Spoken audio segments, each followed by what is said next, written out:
The political battleground in Jammu and Kashmir is now heating up. The second phase of elections will take place on the 25th of this month, and Home Minister Amit Shah is all set to make his third visit to the valley.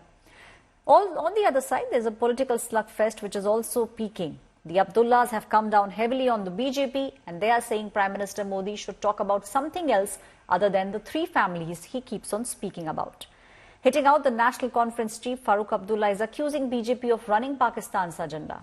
Jumping on the bandwagon, Mehbooba Mufti has also slammed the Saffron Party and said Prime Minister Modi should be thanking the Sheikh family for merging Jammu and Kashmir with the rest of the country. Modi ji ने एक नई तहजीब कायम की है जो धर्म, जात, मजहब से ऊपर उठ करके, वोट की सियासत से ऊपर उठ करके, और वो बात आज इन लोगों की समझ में आने लगी। हम तो अपने बलबूते पर चुनाव लड़ रहे हैं और हम पूरी तरह से आश्वस्त हैं, हमें किसी की सहारे की जरूरत नहीं। मुझे लगता है बीजेपी को शुक्रगुजार होना चाहिए शेख खानदान का कि शेख साहब, ये उमर साहब ने उनका एजेंडा यहाँ पर इम्प्लीमेंट किया जब वो वजीर थे। जहाँ तक महबूबा मुफ्ती और पीडीपी का सवाल है, मुफ्ती खानदान का सवाल है, तो मोदी जी को याद होगा पहले 2 महीने फिर 3 महीने वो हमारे दरवाजे पे रहे।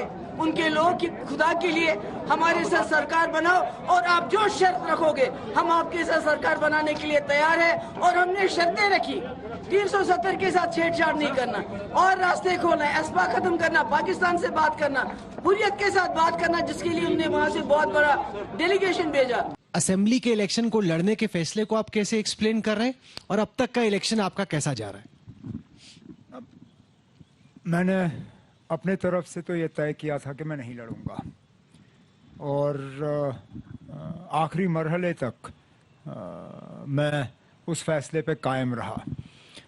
लेकिन बीच बीच में या तो मुलाकात के ज़रिए, ईमेल्स के ज़रिए, मैसेजेस के ज़रिए मुझे कई सारे लोगों ने एक सवाल पूछा। मुझे ये कहा कि जनाब, आप इलेक्शन के दौरान कैंपेन करने निकलोगे, आप असेंबली के लिए वोट मांगोगे और आप उस असेंबली के लिए वोट मांगोगे जो आप अपने लिए चाहते नहीं हो, जिस असेंबली को आप खुद कबूल करने के लिए तैयार नहीं हो, तो आप किस मुंह से हमसे वोट मांगोगे?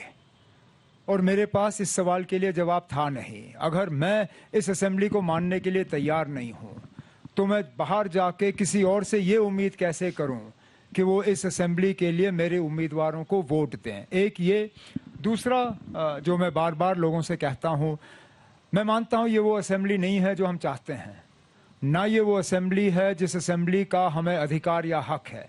लेकिन इस असेंबली के ज़रिए कम से कम हम उस असेंबली तक पहुंचने की उम्मीद कर सकते हैं।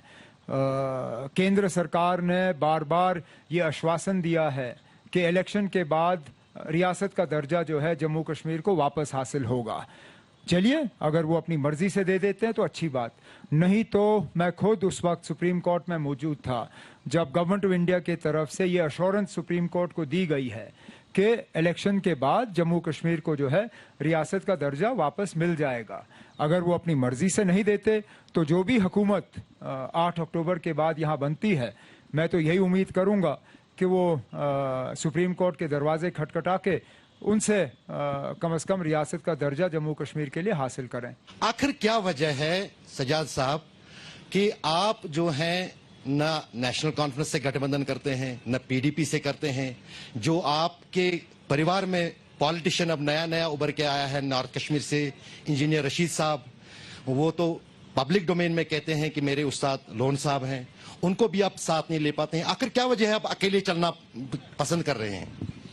नहीं, अकेले नहीं है, पार्टी तो बहुत बढ़ गई है। अभी भी मैं आपको वसूख से कहूं कि तकरीबन मैं ज़्यादा नॉर्मली असेंबली इलेक्शंस में लोग या पार्लियामेंट में ब्रैग करते हैं, बट कम से कम 10-12 जगह होंगी जहां हमारी टक्कर फर्स्ट या सेकंड प्लेस के लिए होगी।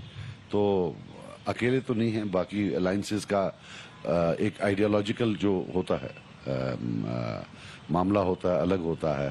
सो ओवरलैप नहीं हो तो प्री पोल अलायंस टफ होता है और फिर मैंने अक्सर देखा है कि वोट एडअप नहीं होते हैं।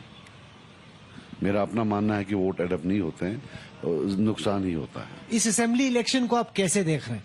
जो पहले आपने चुनाव लड़े हैं उससे जब आप तुलना करते हैं, इस इलेक्शन में आपके हिसाब से आपकी और आपकी पार्टी की क्या भूमिका रहने वाली है?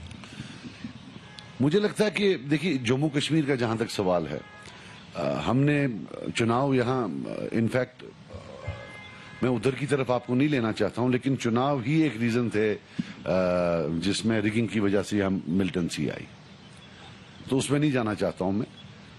लेकिन मुझे लगता है उसके बाद ये वाले चुनाव हैं जो हेविली इंजीनियर्ड हैं। ये वाले? हाँ, बहुत हेविली। कैसे इंजीनियर्ड है? Overrun by agencies, overrun by external forces. I can see it, there is too much. क्या नजर आ रहा है कि आपको लग रहा है कि एक्सटर्नल मॉनिटरिंग बहुत ज्यादा है? कैसे? दिल्ली एक बहुत जबरदस्त एक्सपेरिमेंटल स्टेज में है, एक्सपेरिमेंटेशन कर रही है, और I can tell you it's a post dated cheque for disaster. Mark my words. क्या एक्सपेरिमेंट हो रहे हैं? अब इनविजिबल एक्सपेरिमेंट्स यहाँ जम्मू कश्मीर में कितने, वो किसी को पता ही नहीं है। इन नेशनल इंटरेस्ट तो यहाँ कुछ भी हो सकता है ना, और कोई नेशनल पार्टी तो इनको बोलेगी भी नहीं ज्यादा। आप देखिए जो भी शोर उठ रहा है कश्मीर में उठ रहा है, नेशनल पार्टी कोई बात नहीं कर रही है इसके बारे में कि साहब ये क्या हो रहा है, because in national interest all will keep quiet.